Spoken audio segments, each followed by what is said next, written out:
नमस्कार साथियों। आज हम एक ऐसा टॉपिक कवर करेंगे जो कि सभी एग्ज़ामों के लिए महत्वपूर्ण है। और यूपी लेखपाल एग्ज़ाम की बात करें जो कि हो सकता है अप्रैल के लास्ट तक हो, उसके लिए तो बहुत ही महत्वपूर्ण है। क्योंकि पेपर में लगभग 8 से 10 क्वेश्चन केवल योजनाओं से पूछे गए हैं। पिछले ईयर्स के पेपर को हमने लास्ट में कवर भी किया है केवल योजनाओं, क्योंकि आपको देखिएगा लगभग 8 से 10 प्रश्न केवल योजनाओं से हैं। और योजनाओं में मतलब पूछ लेगा कब स्टार्ट हुई, किस राज्य में पहले स्टार्ट हुई, उसमें फंडिंग का जो अनुपात है वो केंद्र का कितना है, राज्य का कितना है। तो आइए हम समय को ना जाया करते हुए रुक करते हैं योजनाओं की तरफ। पहली है महात्मा गांधी राष्ट्रीय ग्रामीण रोजगार गारंटी अधिनियम, जिसे कहते हैं मनरेगा। जब यह योजना स्टार्ट हुई थी तब इसका नाम नरेगा था। 2006 में स्टार्ट हुई थी, 2 फरवरी 2006 को। 2010 में इसका नाम मनरेगा कर दिया गया। उत्तर प्रदेश की बात करें तो उत्तर प्रदेश में मनरेगा का कार्यान्वयन जो है 3 चरणों में संपन्न हुआ। प्रथम चरण 2 फरवरी 2006 से 22 जनपदों में स्टार्ट हुई। सेकंड चरण की बात करें तो 15 मई 2007 से 17 अतिरिक्त जनपदों में स्टार्ट हुई। तीसरा चरण 1 अप्रैल 2008 से अब लगभग सभी जनपदों में यह योजना स्टार्ट हो चुकी है। इस योजना का उद्देश्य एक वित्त वर्ष में कम से कम 100 दिनों की गारंटी युक्त मजदूरी रोजगार उपलब्ध कराना है। अब इस योजना के अंतर्गत जो फंडिंग है केंद्र और राज्य सरकार के द्वारा कितनी कितनी है, तो केंद्र सरकार की 75% और राज्य सरकार की 25%।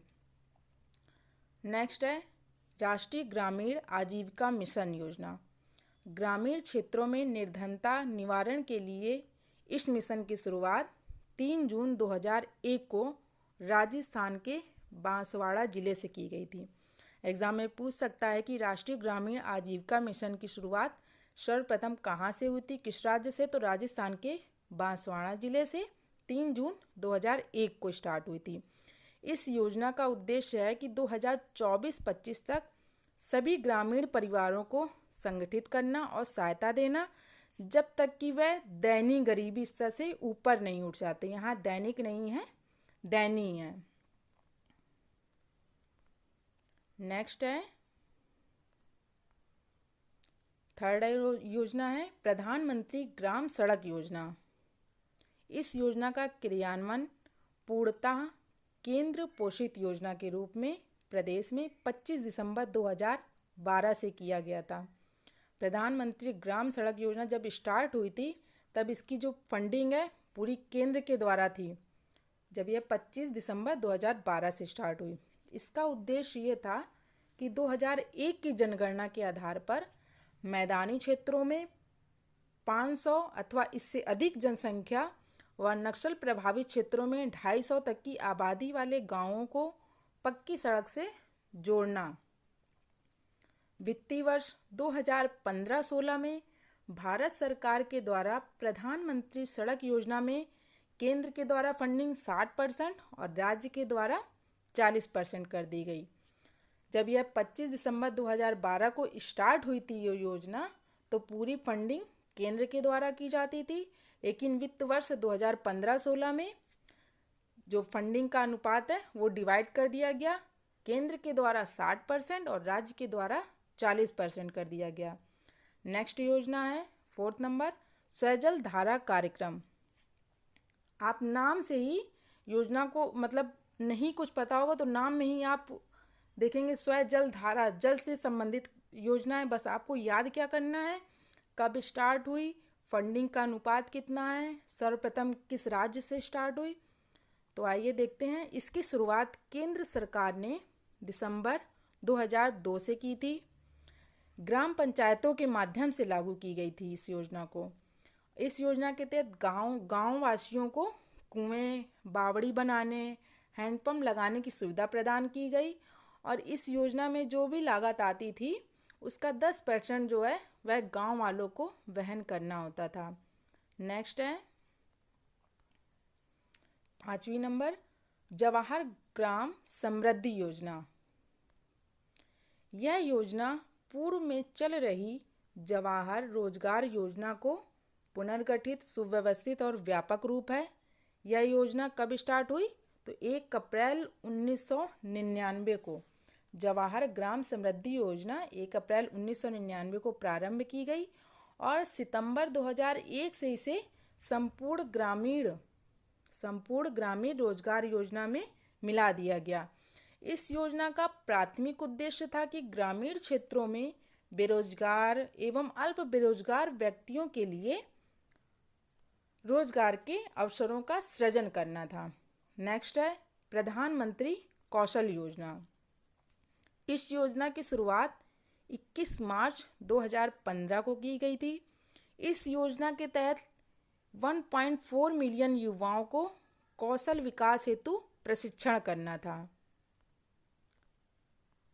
नेक्स्ट है प्रधानमंत्री जनधन योजना।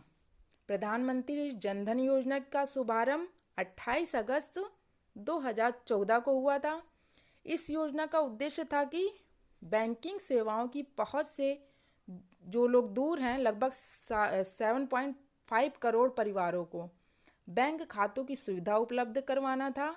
और प्रधानमंत्री जनधन योजना के तहत जो खाते खुलते थे उनको स्वदेशी रुपए डेबिट कार्ड के साथ 1 लाख की दुर्घटना बीमा सुरक्षा भी उपलब्ध कराई जा रही है। नेक्स्ट है प्रधानमंत्री जीवन ज्योति बीमा योजना। इस योजना के तहत 18 से 50 वर्ष की उम्र के लोग भी अपना बीमा करा सकते हैं। यहाँ छूट गया है, बीमा करा सकते हैं। इसके तहत रुपए 2 लाख तक का बीमा किया जाता है। नेक्स्ट और लास्ट इसका सेकंड पार्ट भी आएगा जिसमें हम और भी महत्वपूर्ण योजनाओं को कवर करेंगे।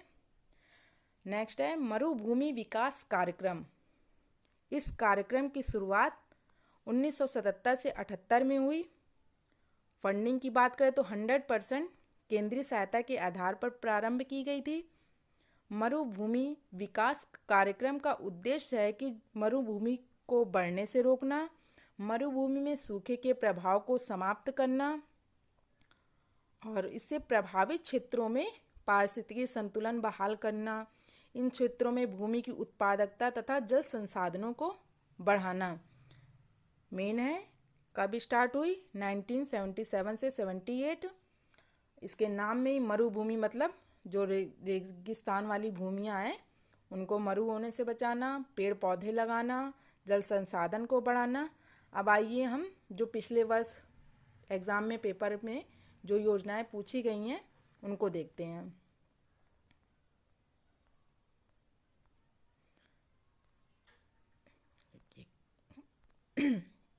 फर्स्ट है स्वच्छ भारत मिशन। ग्रामीण के अंतर्गत ग्रामीण क्षेत्रों में शौचालय के निर्माण के लिए नवंबर 2014 में उत्तर प्रदेश सरकार ने कितने करोड़ का प्रावधान किया? तो 625 करोड़। तो अभी जो 2022 का जो बजट आया है 22-23 का, उसका भी हम वीडियो बना के डालेंगे। उसमें भी बहुत ही, क्योंकि बजट अभी आया और एग्ज़ाम होने हैं तो 2-4 क्वेश्चन तो बजट से मिलेंगे ही। सेकंड है सामाजिक वानिकी कार्यक्रम का उद्देश्य किन क्षेत्रों में बड़े पैमानों पर वृक्षारोपण करना है? तो नगरीय औद्योगिक संपदाओं में। थर्ड है उत्तर प्रदेश में किस वर्ष में MGNREGA यानी मनरेगा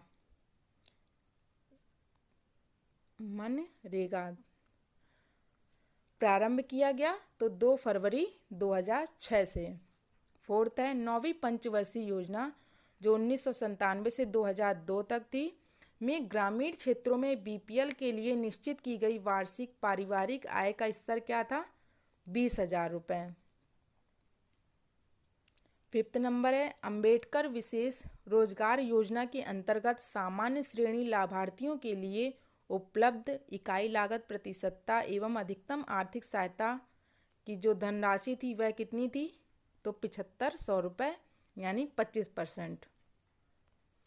नेक्स्ट है मध्याह्न भोजन कार्यक्रम यानी मिड डे मील प्रोग्राम के अंतर्गत मध्याह्न भोजन पकाने, परोसने, उपभोग करने में स्वच्छता का ध्यान रखने के लिए जांच पड़ताल कितनी आवृत्ति पर करनी चाहिए? तो दैनिक स्तर पर की जानी चाहिए कि वो जो भोजन पक रहा है वह स्वच्छ है या नहीं है।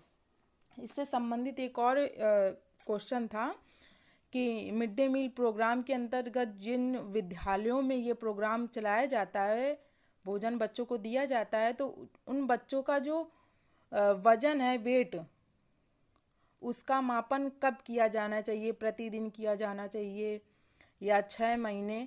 तो इसका राइट आंसर होगा मासिक आधार पर।